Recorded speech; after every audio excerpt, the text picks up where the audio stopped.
welcome to another wonderful day of critical thinking in computer science. So today we're going to be discussing one of the more fun topics this semester, which is fallacies. We're going to talk about logical fallacies, formal and informal logical fallacies. So here we go. Post the link onto Discord.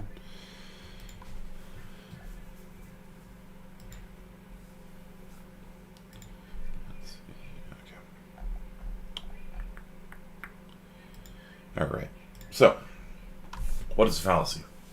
Alright, so you'll see people make arguments online all the time.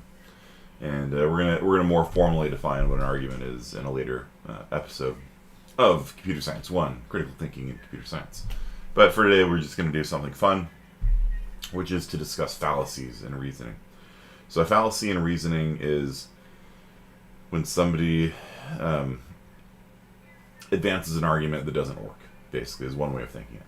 So there's a couple of reasons why the argument doesn't work. The first is, the logic doesn't flow. We talked a little bit about that when we were doing implications, right? If you say if X implies Y, and you say not X, therefore not Y, that's a fallacy. It's called denying the antecedent. And likewise, if you affirm the consequent, if you say Y is true, therefore X is true, that's a formal fallacy. It's literally an error in logic. It does not work. And I'll refer you back to the implication lecture on those two formal fallacies. But there's lots of informal fallacies as well. So informal fallacies are when somebody says, well, everybody knows that it's true. Right? Or something like that, right? And then there's also these things called cognitive biases, which is the human brain is prey to making mistakes. Most recently, in the last couple of weeks, we've seen the fear of missing out and the bandwagon effect lead to the giant rocketing of stock prices in GME, in the GameStop stock. And what we saw was a bunch of people who never invested in stocks before being like, oh, the stock is going to go to the moon. It's going to go to 1,000. And so everybody jumped on board Robinhood and started buying GME stock. And, I posted onto the memes channel, I think, or general on Discord, and said it's a bubble. And somebody wrote back, it's not a bubble. It's going to the moon. Diving hands. And then the stock price crashed. So that would be a cognitive bias, like a common mistake that the human brain is prey to. A sunk cost fallacy, is kind of cognitive bias, right? Once you've invested money in something, you don't want to give it up, even if you're going to pay more money in the future, and it doesn't even make sense to keep it. Kind of like BioWare with the game Anthem. It's a horrible game, and they keep putting money into it, thinking it'll get better, and it doesn't. And I think everybody knew the best thing to do would be to just haul it behind the shed and shoot it, but sunk cost fallacy is the thing. So, EA is apparently having a meeting with BioWare this week to decide if they're going to keep pouring money down that hole or not. Okay, so we're going to go through the most common informal fallacies. We might talk a little bit about the formal ones. We're mostly going to focus on informal fallacies. Fallacies of the form like, everybody knows that this is true, things like that. And really importantly, there are times when the fallacies are kind of like okay to use, right? Like if you are somebody who believes in the consensus theory of truth, that in other words, that everybody agreed that something is true, it's true, then if everybody does know something, that does make it true, right? And that's why I started this semester by talking about theories of truth, because whatever theory of truth you pick, that has implications all throughout life and everything, Like I said, it has implications on what religion you are. It has implications on which fallacies are actually fallacies and which are not fallacies. And really a lot of disagreements in life between two people come down to these really fundamental things of like what kinds of things do they accept as evidence? What theory of truth do they use? Right? What ethical system do they use? Right? And so if you're a hedonist, if you're a utilitarian that believes that the most fundamental, the most primary element of morality is avoiding pain, let's say. The most primitive, the most elemental, the most basic good thing you can do is to increase pleasure or human well-being, as Sam Harris puts it, or, seek out pleasure and to feel good, then doing drugs is ethical, right? It's not even just ethical. It's like a moral good, right, to do drugs. And people will argue, well, the downside outweighs the upside, and you can probably have a debate there. But like shoot up heroin, right? Like you feel good, and as long as you can control your addiction, then hey, knock yourself out. Spend the rest of your life hooked up to an IV, getting drip fed, fentanyl or whatever. What's up, bro? We're playing a game with the class, and I got first place for multiplication. High five, girl. Good job. So, like I said, these fundamental choices. What kinds of evidence you accept? What does it mean for something to be true? What ethical system do you use? They almost that's what people are really debating when they debate things. So there are times when these fallacies are not fallacies, and I'll go over those as well. Okay, so ad populum. A million Frenchmen can't be wrong. Okay, so this is kind of related to the fear of missing out of the bandwagon effect that I talked about with GameStop. But everybody knows that GameStop is going to the moon, right? Everybody knows that. There's a post on Reddit that says that it's going to go to the moon. It's going to go to 1,000. And so it's at 300 right now, and they're restricting your ability to buy. And the reality of the situation is nobody really knows the future. They did post evidence that there was a short squeeze and that Melvin Capital would have to buy the stock no matter what price it was, and da. But a lot of people just bought into it because it was the popular thing to do, right? And so a lot of people think that because a lot of people say something is, because a lot of people say this is true, then, well, it must be true. And if a lot of people, believe that aliens visited us in Roswell, then aliens visited us in Roswell. It must be true. And things, of course, the reality is, well, maybe aliens didn't actually visit us at Roswell in the 1960s. And so people can be wrong all the time, right? Like people used to think that, maybe slavery was okay, right? Or people would think the world is flat, and that's kind of more of an urban legend than anything else. But the point is that if a lot of people think something, they can still be wrong. And in fact, we see that all the time. The whole concept of an urban legend is that it's something that is popularly believed, but not true, right? Conspiracy theories, arguably are a form of this as well. Now, here's an example of it. Right, so the exception to ad populum, and again, I'm going to present you the fallacy that I'm going to give you the reversal of it. I'm going to tell you, well, on the other hand, because in every good critical thinking class, you need to think about something, and you have to think about the other side as well. Right, that's part of being a critical thinker is, given evidence. All right, well, that looks good. What does the other side have to say? And see if they have their facts, and you have to weigh them and stuff like that. So, ad populum. So let's say that, yeah, okay, sure. The fact that maybe a bunch of people think that Roswell had an alien landing back in the 60s or whatever. Maybe that doesn't make it true. But what if 1 million people witness an event? Does that make it more probable than if one person witnesses it? Right? So if 1 million people witness an alien landing, and it takes out cell phones and things like that, so there's no, video footage or anything like that. But if there's a music festival. There's like Coachella or something, and then the aliens land out in the desert, and Tupac Shakur comes off, and he's like, "I'm not actually a hologram. That was actually me. I'm an alien." The whole, East Coast West Coast rap thing was just a rivalry between different alien groups, and all these millions of people, see it and they report it later. Like, I would say that would probably increase people's, confidence in the fact, right? Versus one person who says he saw an alien when he was driving, home at night, right? I saw a bright flash of light. Must be an alien. Like, if there's a lot of people that see something, like, in general, we tend to accept that more, right?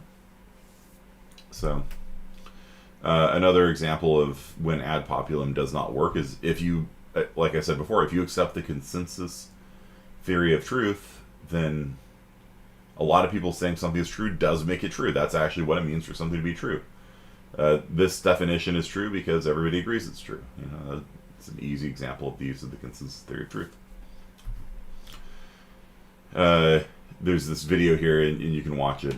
All my lectures are up on Canvas, but this guy did a practical joke on his friend, where he got his friend into one of those halftime court throw things, and so they blindfold him and say, "You're going to win $1 million."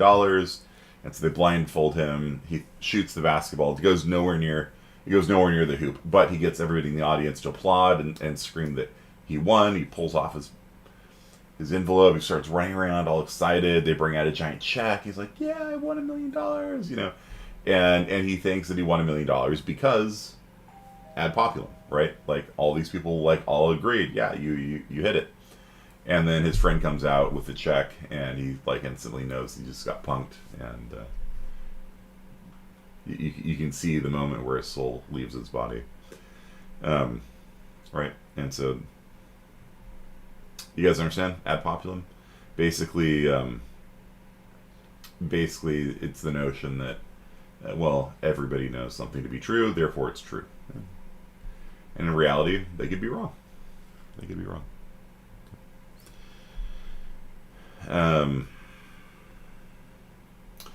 Related to popularity argument from popularity is the argument from authority.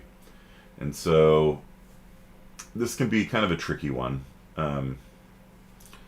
The most obvious time when it's a fallacy is when it is an appeal to improper authority. Like, you might see that electric guitar behind me. So if I start pontificating on the guitar, you might believe me because I'm your professor. In reality, I've played the guitar for a grand total of, I can actually look this up, 35 hours in my life. And so I am not an expert on the electric guitar. And you should not believe anything that I say on it, right? If I tell you that D drop C tuning is the best, do not believe me. I really don't know what I'm talking about. So I would be an improper authority on the electric guitar. And it's just like if the Pope starts talking about the nutritional benefits of Wheaties, it's like, right? I mean, I get you're the Pope, but you're not an authority on that subject, right? So, this argument of authority means you believe something to be true because an authority tells you that it's true. Okay. So, sometimes, though, that's okay, right? Sometimes, though, it's not okay. More doctors smoke Camels than any other cigarette. So, apparently Camel cigarettes did a study, and they found that doctors prefer Camels over other. This is obviously from the 1950s or 60s or something like that. Back when they could advertise, there was a ban on advertising cigarettes, I think back in the 80s, something like that. So explaining this topic could be a lie. Yeah, it could be. I could be completely lying to you about this while I'm wearing my bright green shirt here. Never gonna trust me again on my shirt color, huh? Yeah. So, but it's tricky because Because sometimes a topic is so complicated or involves such an amount of domain expertise, right? Like, I'm not a lawyer. And so if you hear me give an opinion on legal matters, take it with a giant grain of salt. I mean, I've run my own business and I've had to encounter the law in various forms at various times, and I can tell you about those experiences. Like when Maricopa County, the area outside of, Phoenix, tried breaching a contract with me, and I beat them. But you shouldn't listen to me on matters of law. However, on matters of computer science, like if I'm expressing my opinion on something, like C++ isn't as hard to learn as people think it is.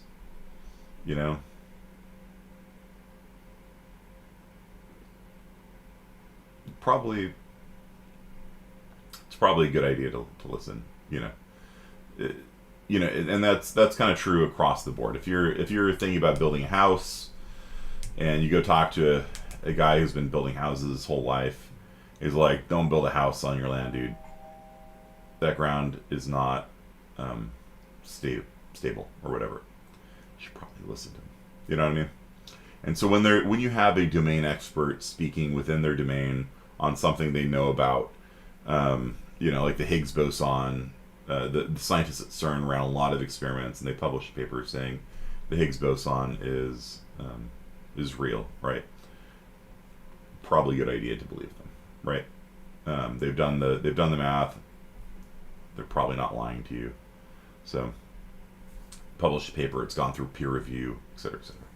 Okay, so and in reality, like when science works basically on the entire field of science, and academia works on, to a certain extent, argument from authority, because you'll cite people, right? Like citations are appeals to authority. Like, as so and so said in his seminal work, Causes of World War One, the Germans weren't solely to blame for World War One.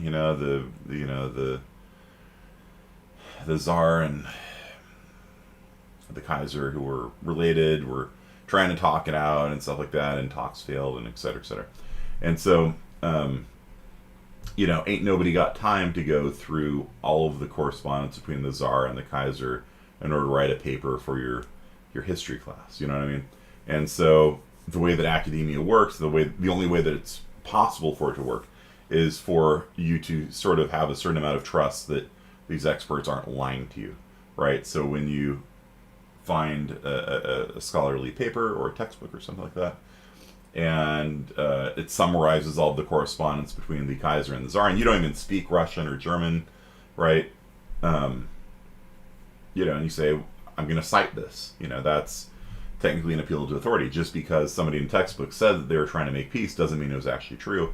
But in order for academia to function at all, at a certain point, you have a certain amount of trust in the published works of other people, and a certain amount of trust in the peer review process, that they've peer reviewed it and found, the paper to be credible. Like I peer reviewed 5 papers last night. I was up till like 2:00 in the morning reading papers and peer reviewing them, and one of the papers I voted to reject because its conclusions were so obvious, which was that computer science majors are less social than the general population, and computer science majors are more interested in computer science than the general population. Right? And so there's a reason why there's peer review and things like that, and that's because at a certain extent you do kind of have to appeal to authority in order to get any work done. Right? I don't have time to learn German and Russian so that I can go and read the correspondence between these two guys 100 years ago, right? Just so I can write a 2-page essay in my history class. No, right? So when people are speaking in domain, it's not really problematic. It's more problematic. I have no ability to reproduce the results, that CERN does. That's another thing, right? Like, I have no access to a linear accelerator, or in their case, it's a circular accelerator. I can't reproduce this at all, right? So if I want to believe that the Higgs boson exists, I either trust the scientist or I don't. Right. So really, the real fallacy is when experts are speaking out of their field. But to a certain extent, even if a scientist says the Higgs boson is real, it doesn't mean they're right. They could be wrong. Okay.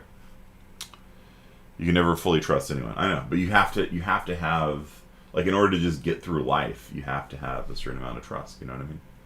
Like, you order an Uber or Lyft on your app, and it shows you the car moving towards your house. It could be wrong. That guy might not be there at all, right? It could just be lying to you.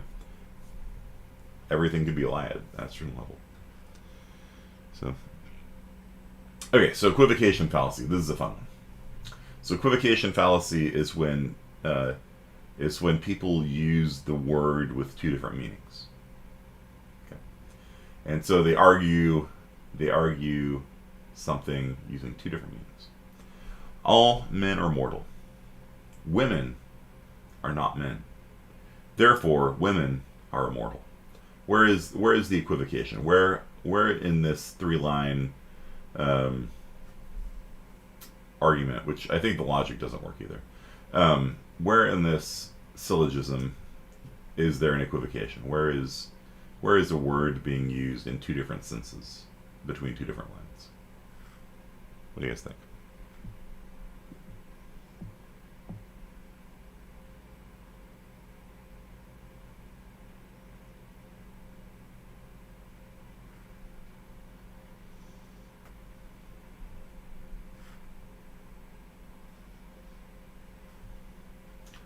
All men are mortal. Women are not men. Therefore, women are immortal.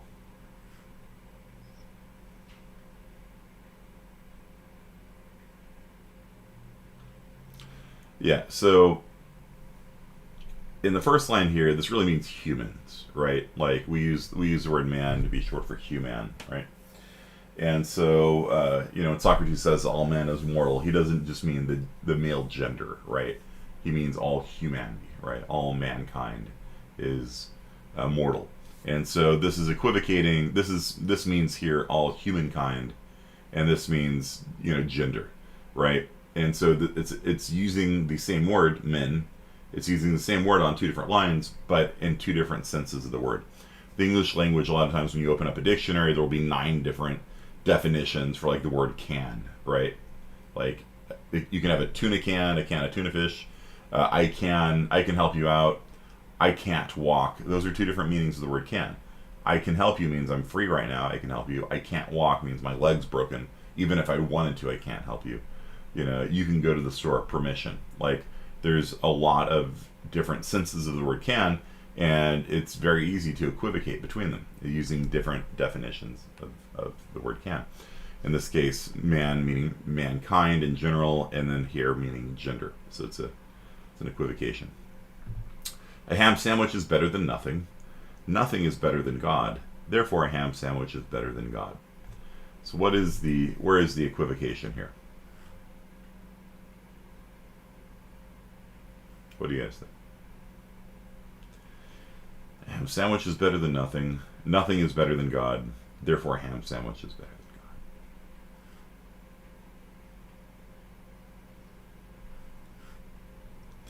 God. Right. So you guys picked up on that. The equivocation is on nothing, right? So better than nothing means it's better to have a ham sandwich. Better to have a ham sandwich than zero, right? But then when we say nothing is better than God, we're saying God is the number one, right? We're not saying zero. It's not like we're doing a comparison operation, right? Ham sandwich better than nothing is like ham sandwich greater than zero. And then nothing is better than God means God is, the ultimate. Whereas nothing is better than God in the equivocation sense is zero is greater than God. And then so it's like a mathematical comparison, operation based on equivocating between meanings of the word here. And so equivocations are very tricky to pick up. In situations like this where it's obvious, you can pick up on them. But equivocation fallacies can actually be very subtle and bypass our critical thinking facilities because unless you're aware of the different senses of words, they can just kind of slide on by. And that's actually an area where knowing foreign languages helps, right? In Mandarin, there's kuyi, there's nung, and there's rong, which are three different senses of the word can, right? Can you go to the store? There's permission, there's internal capability, there's external like learned capability. And so I will allow you to go to the store. You can go to the store. Wrong, right? So all three of them are can in English. And so here, there's a classic argument. This argument gets made all the time, by the way, that God cannot be both all good and omnipotent. God can do anything. God cannot do evil. Therefore, God cannot be both omnipotent and omnibenevolent. Right? Omnibenevolence meaning all good. So, very common argument. It's made I saw it made yesterday, right, online. And what it is, it's equivocating on the word can, right? Can here means capability, capable of doing anything. Here, cannot do evil means choice. So, this is a equivocation fallacy. And then if you speak other languages, like, it just doesn't work because there's a different word used in these two sentences, and so the logic doesn't follow because it's a completely different word. Okay. So, yeah, and so we can be very blind to equivocation fallacies sometimes.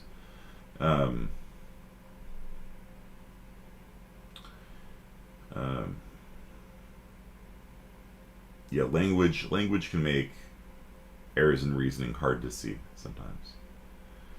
Like if a politician tells you, well, I don't think taxes should be too high. What's the problem with that statement? I mean, it sounds great, right? Politician goes up on stage and announces that I don't think taxes should be too high. What's the equivocation fallacy? And that's just one line. Like how is that an equivocation fallacy? Right? I don't think taxes should be too high. What's the problem with that? I mean, it doesn't sound like there's a problem. It sounds great. What's the problem? The problem is that the politician is thinking? No.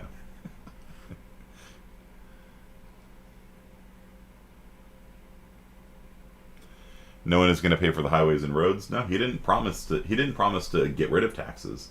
He just said, I don't think taxes should be too high. So, maybe the current tax scheme is fine, and that'll keep paying for the roads. And in any event, not paying for the roads is not a fallacy, right? I don't think taxes should be too high. I don't think a burrito should be too spicy. Well, am I going to get a spicy burrito or not? Can you tell? I don't like food that's too spicy. Can you tell if I'm going to order something low heat, medium heat, high heat from that sentence?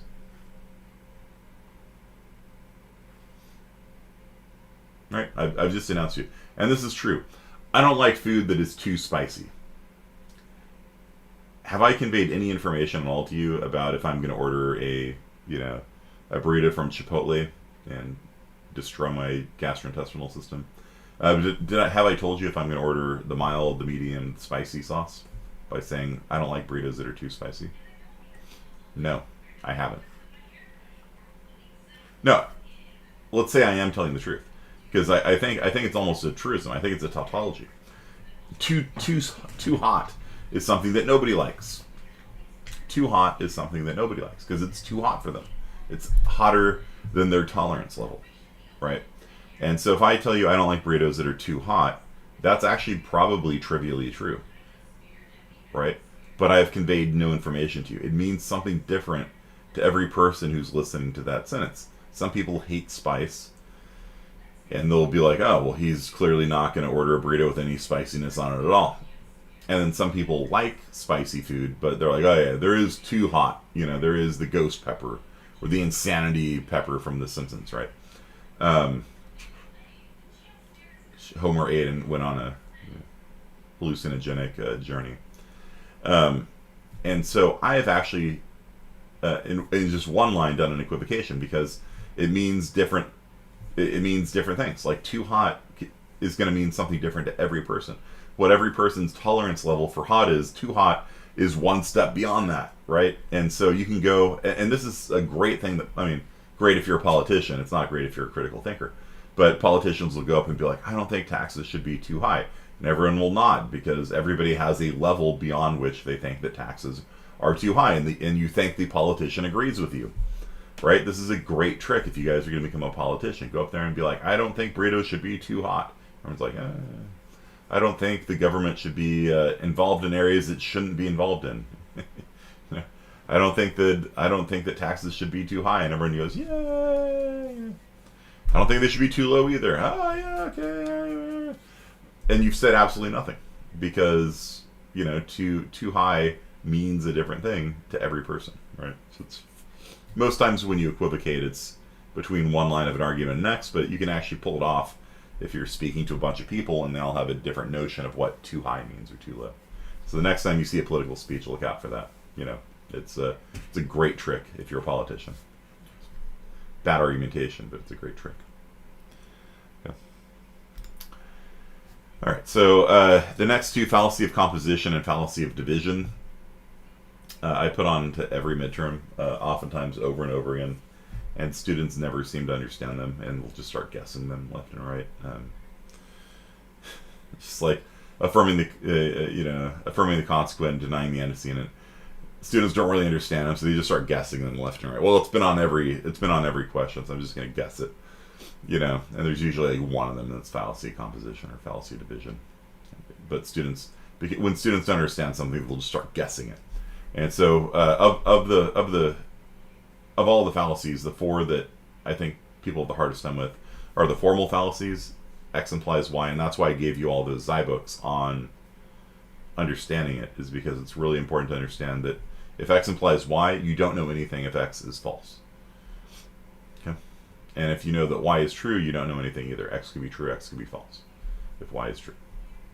So affirming the consequent, denying the antecedent are formal fallacies that people make all the time in real life and on midterms. Fallacy of composition and division, let me talk about those, but people have trouble understanding them.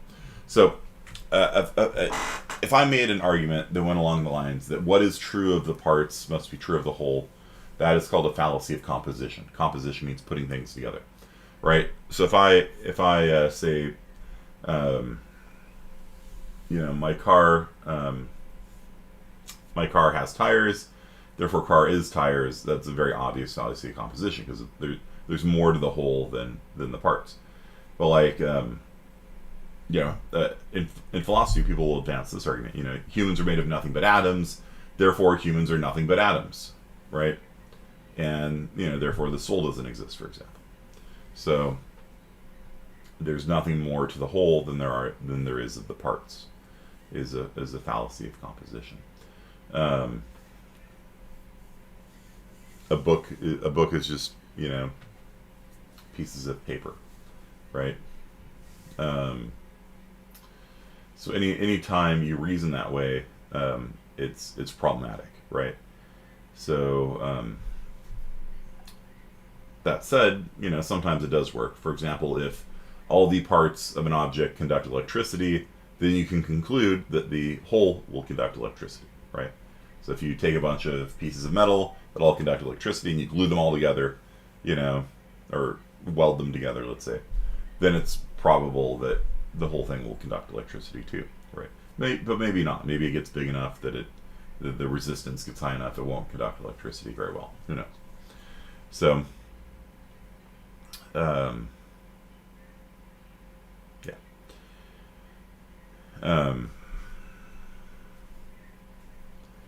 another example would be, Republicans in, like if you're talking about groups, if you say something is true of the individuals in a group, it must be true of the whole group. For example, students in our class want to get A's. Therefore, the class as a whole must want to give out A's to everybody. That's not true. You get whatever grade you earn. You know what I mean? I don't give grades to students. Students, that's all. really, it's really up to you. If you do the work, you basically are going to get an A in this class. There's only a few points where you're actually going to be like assessed, like the midterms and the final. But by and large, if you do the work, you're going to get an A in this class. Just do the work, understand the topics, and you'll get an A. Well, like the point is that students are interested in A's, but that doesn't mean the class as a whole is interested in A's. In fact, the class as a whole has no brain whatsoever, right? So despite the fact that students are interested in good grades, the class as a whole has no such interest. Okay. All right, so fallacy of division goes the other way, right? Republicans own lots of guns. You're a Republican, therefore you must own lots of guns. So the group, the set Republicans is, it's true, Republicans have I think a per capita, I may not be remembering this right, but I think the Republican Party as a whole has a per capita gun ownership of over 1. So in other words, there's more guns in the Republican Party, so to speak, than there are Republicans. Therefore, if you're a Republican, you must have a gun. No, you can't say that because it's a property of the group. You might be a gun control supporting Republican. There's no, you're not going to get kicked out if you support gun control. And you might not have any guns in your house, and that's fine. And so it would be an invalid inference if you say, well, it's true of the group, therefore it's true of the individual. No, might not be. Okay. On the other hand, Democrats support gun control. You're a Democrat, therefore you must support gun control. Again, no, not necessarily. You cannot infer that. There are Democrats that are opposed to gun control. Right? So you cannot reason necessarily from the group to the individual or from the individual to the group. In general, the discussion of where the boundaries lie, like the boundaries between a group and an individual, like where are the relative weights and things like that. It's one of those really interesting questions, like when you're building a civilization, like in real life, not a video game. Individual rights are very important. At the same time, humans come together in these groups to form civilizations, and so the group has some responsibilities like police and fire and things like that. So where do you trade off the boundaries between the rights and responsibilities of individuals versus the rights and responsibilities of groups? It's a tough question. It's a question that humanity's been trying to solve for about 3,000 years now. That said, you cannot reason directly from an individual to the group or from the group to the individual. Okay. If you reason from the individual to the group, that's fallacy of composition. If you reason from the group to the individual, that's fallacy of division. Okay. So those are the two hardest ones we're going to be talking about today. It's confusing a group and individual, but there's just two different ways of doing it. Okay. Do you guys understand? Do you have any questions about that?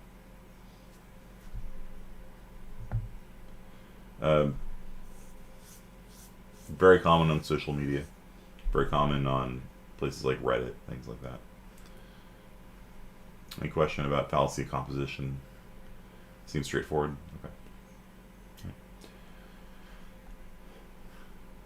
Okay. Circular logic, also very common.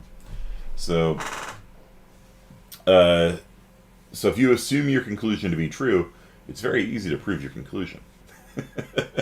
Right? So, for example, if you assume God is not real, then all evidence in the Bible must be wrong, right? Jesus couldn't, walk on water because God's not real, and therefore all of the evidence for God is discarded. It's all thrown out. We know that there was no talking snake in the Garden of Eden. We know all of this to be wrong because our assumption is God is not real. Therefore, all that evidence for God is real.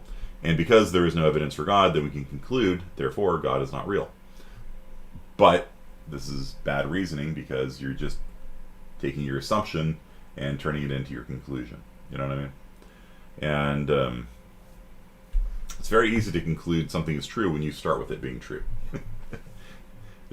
You can just add a bunch of steps in between to hide the fact and make it look like you're doing reasoning. But if all you're doing is just asserting something to be true, that's not actually an argument. It's just an assertion. I know aliens are real because I had an encounter that could only be explained by aliens. You assume that your encounter can only be explained by aliens, therefore you conclude it could only be explained by aliens. Just repackaged another way.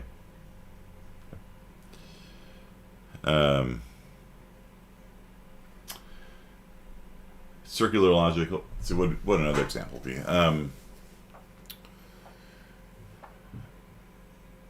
Okay, a very common view in the academic biblical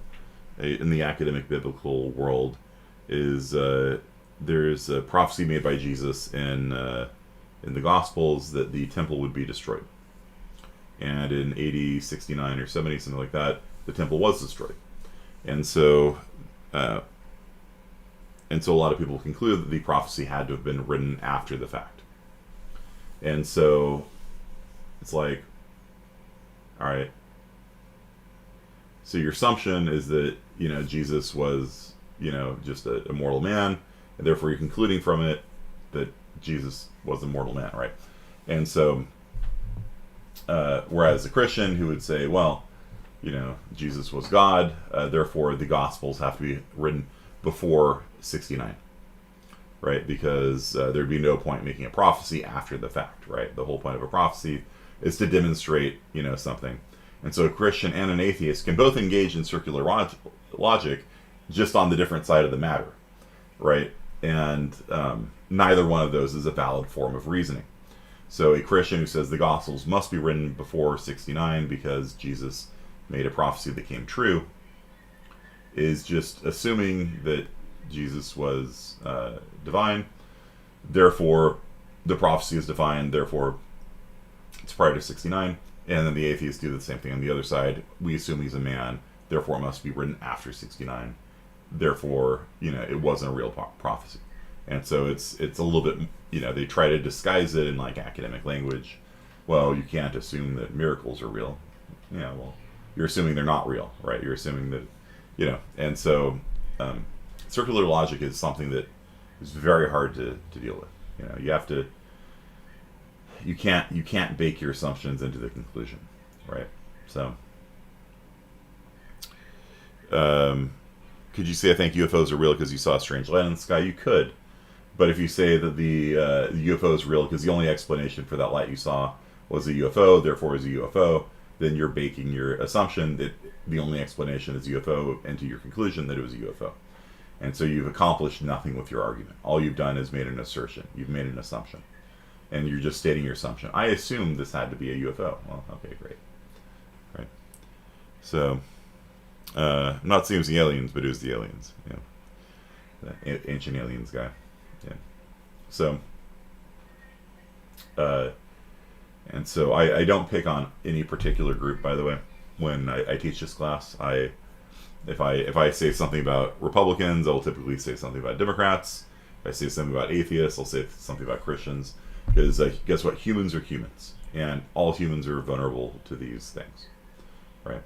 So I'm very careful in this class to not pick on any one particular group, but I will pick on groups because everybody makes fallacies. It's just just how humanity is. So appeal to consequences is.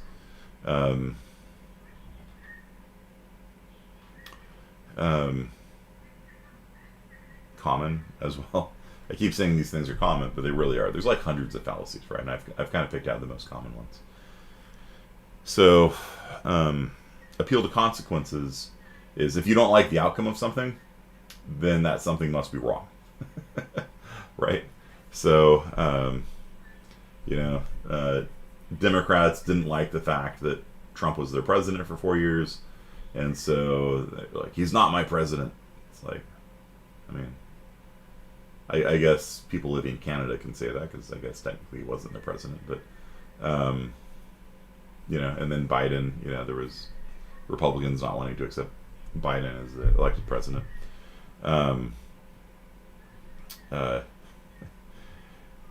This is a classic. This is from SMBC, Saturday Morning Breakfast Cereal. One of the best webcomics of all time, and he goes into issues of philosophy and things like that quite a lot. If P is false, I will be sad. I do not wish to be sad, therefore P is true. There. Now you can skip 99% of philosophical debates. But like, let's look at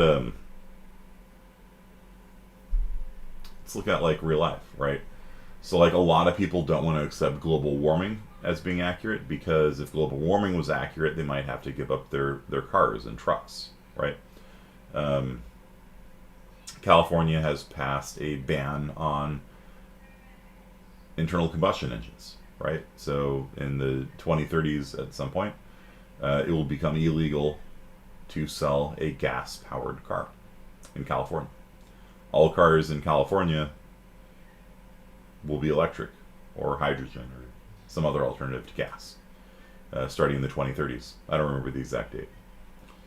And so nuclear power, yeah, like Fallout, sure, nuclear powered cars, nice. And so a lot of people don't want global warming to be real, because that would involve them, if not giving up their car, at least feeling bad about driving someplace. You know, if you drive up to the mountains to enjoy the beautiful scenery and nature in the mountains, well, guess what? You're a horrible person for destroying nature by burning all of those pollution emitting things like carbon dioxide and the other stuff that's mostly picked up by your catalytic converter. So a lot of people don't like if they don't like the outcome of something, they just won't believe it, right? So go back to the yeehaw stuff and stick with riding my horse to school. Yeah, I mean, horses produce greenhouse gases as well, and they fart. Okay, so now here's a reversal of it. If you're a pragmatist, a capital P pragmatist, if you believe that which is true is that which is beneficial, then it's entirely defensible to appeal to consequences. We don't know if global warming is real or not, but it will negatively impact my life if global warming is real. Therefore, I'm going to choose to believe that global warming is not real. It is a valid form of reasoning under, capital P pragmatism.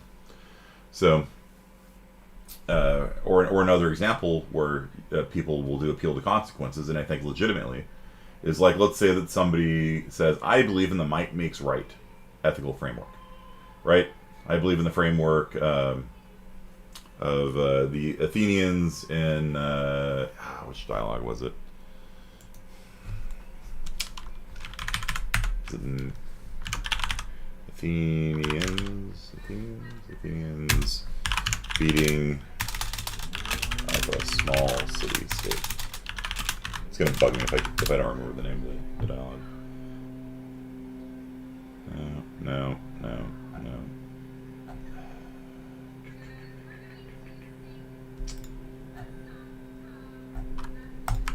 It's going to bug me. Somebody look that up for me.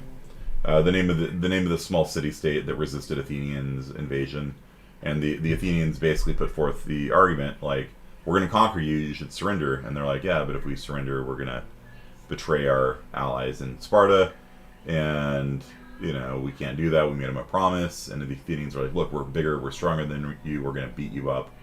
And the people in that town were like, look, might doesn't make right.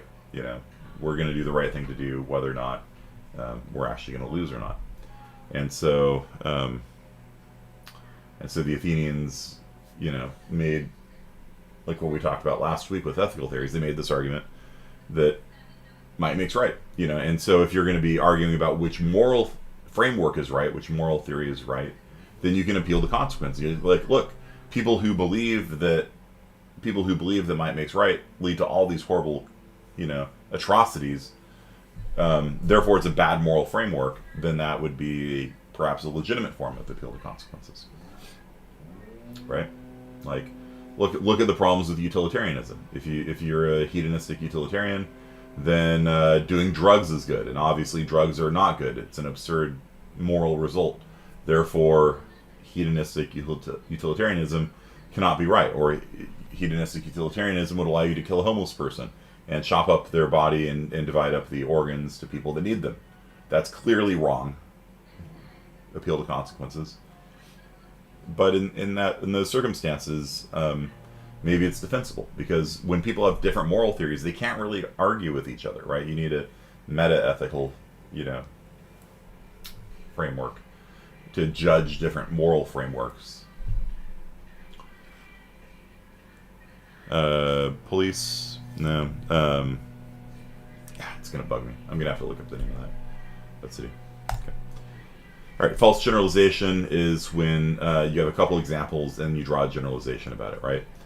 So, for example, for me, I bought a series of Western Digital hard drives back in the day, and both of them broke within a month. And after going to all the effort of reinstalling my operating system and reinstalling Steam and all my games and all that stuff and doing it 3 times in 1 month, I had enough with Western Digital. And to this day, I do not buy Western Digital drives.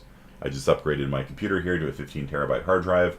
And when I was looking at drives for my computer, I just unchecked the box for Western Digital. Even though they're like the world's biggest hard drive manufacturer, I still like, nope. I will not give you my money. I am still mad. Right? And in reality, like I actually spent a fair bit of time looking at like the was it Backblaze or whatever website. They run a data center and they publish reliability information on different brands of hard drives. And Western Digital is fine, but I still won't buy them because I had a bad experience with them. Right? So I drew a false generalization about Western Digital's hard drives. And in my opinion, a lot of racism comes about from false generalizations, right? If you've only met one Asian person in your life, then that person gets to stand in for however many billion Asian people there are in the planet, right? Like, look at this guy. He won't eat steak. Therefore, all Asians don't eat steak, right? So, in my opinion, like a lot of racism is just the false generalization fallacy when people just don't have experience with large groups. They only know one person from that group. Oh, look, he drives a Nissan. Therefore, all Asian people drive Asian cars, and they refuse to drive American cars. It's like, false generalization. You're drawing a generalization improperly. You don't have enough data to do it. Is there an exception to this one? Sure. Yeah. So guess when I bought my hard drives? I bought my hard drives during a time period in which the failure rate of Western Digital hard drives was 80%. So as it turned out, I was just unlucky in building a new machine at a period of time where Western Digital released a giant batch of malfunctioning hard drives. And so my brain, the human brain is very good at figuring out patterns, right? My brain was like, nope, we're not buying Western Digital anymore. And it turned out, like, for the month or whatever that I had the bad fortune of building a new machine, it was absolutely the right decision, right? And I went back and metaphorically flung it at the store and be like, I will never buy this brand again. And it was, as it turned out, my brain actually did pick out a pattern that wasn't even reported in the news yet, right? Later on, news articles started coming out reporting on the huge failure rate of Western Digital hard drives, but my brain had already discovered it. Right, and so you have to be careful. Like, and it's wrong now, right? Like, even though I won't buy it now, it's completely wrong. Western Digital hard drives are fine. A lot of that's just me being salty, right? Because it's a real pain in the ass to have to reinstall Windows and Steam and. Yeah. Politics has become solely based on false generalization. There's a lot of that. Yep. Making false generalizations about Republicans, making false generalizations about Democrats, ignoring the independents, I think, as much as possible. Politics use all of these fallacies. Like it's a good field to go into if you hate critical thinking. You should base your studies on population and develop a huge sample size. Exactly. Yeah. So if you want to do a real generalization, then you must do the stats, right? And so cherry picking is another example of false generalization, where you deliberately pick out a couple cases and say that these couple cases are representative of the whole, right? And so, the Black Lives Matters protests, Republicans, when focusing on the Black Lives Matters protests, will deliberately pick out the worst cases of rioting from the BLM protests and say this is representative of all of them, right? And contrawise, the liberal media looking at the Republican protesters on January 6th will find the people that are carrying zip ties and be like, look, clearly these people carrying zip ties were trying to, tie down the politicians and torture them to death. And so cherry picking is very, very common. You find because when people want to believe the worst about another group, all you need to do is find like one example or maybe two examples, and then people will believe that those one or two examples represent the entire group. And when when it's you're like, no, those are just exceptions. Those are not the rule. And so cherry picking is very effective because all you have to do is find one or two cases that confirm whatever false generalization you have, and everybody on your side will believe it, right? And then people on the other side say, no, that's just an outlier. That's just an exception to the rule. That's not the rule. That's the exception to the rule. And so cherry picking is very common in the media and in politics. Okay, and so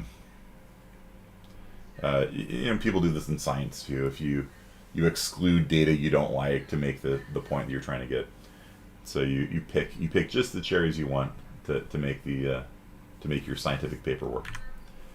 Okay. This will be our last one for today. So you really have to use stats, right? If you want to make a generalization, you have to use stats, right? So if I said during the time period, I don't even remember what year it is now, during the time period that I was building that computer, Western Digital hard drives were bad. That would be an accurate generalization because 80% failure rate is horrible. And Western Digital should feel bad about themselves for doing that, right? So if you want to make a generalization, try to restrict it to the time and place accurately.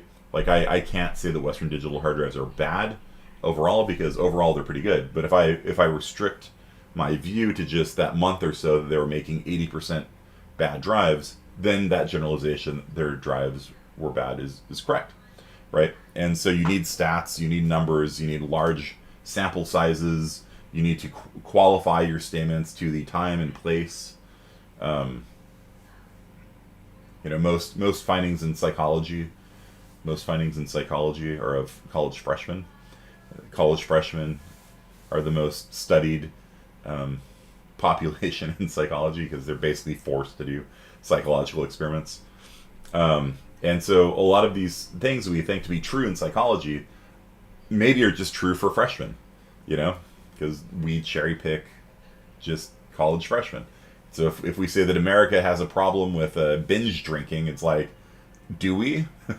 Or is it because you're surveying people who have left home for the first time and are living in dorms with a bunch of other people with easy access to alcohol? Is this true for all of America, or is it true for your population that you have to study?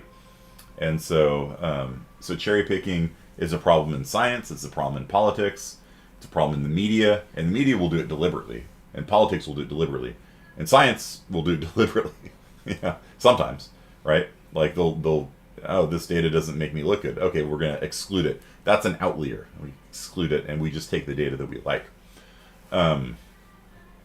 But it can also be done accidentally in science, like in psychology, where you don't have the ability to study all of America. You have the ability to study college freshmen, right? So, would they be the best population to study because they haven't become conditioned as a sophomore? Yeah, maybe. I mean, maybe. But the problem is that if you do a study of just college freshmen, you cannot generalize that necessarily to Americans. Americans believe that hooking up at a party is a good idea. Maybe, but you don't know that. All you know is the attitudes of freshmen, and it's really annoying because they do a lot of relationship studies and things like that of college freshmen, and then they extrapolate that to married couples and stuff like that. And I'm just like, no, that's not. No, you can't do that. And that will sometimes be in published, psych papers. Like they'll be like, Americans are believing in monogamy ever less than before. And it's like, okay, well, maybe college freshmen are. You can't, like if that was your group, you can't say Americans, you say college freshmen. right? Qualify it properly. All right, that's it for today. It's 11 o'clock. Thanks, you guys, and we will pick this up on Friday, work on Scratch, and have fun with your project. All right, see ya. If you have questions,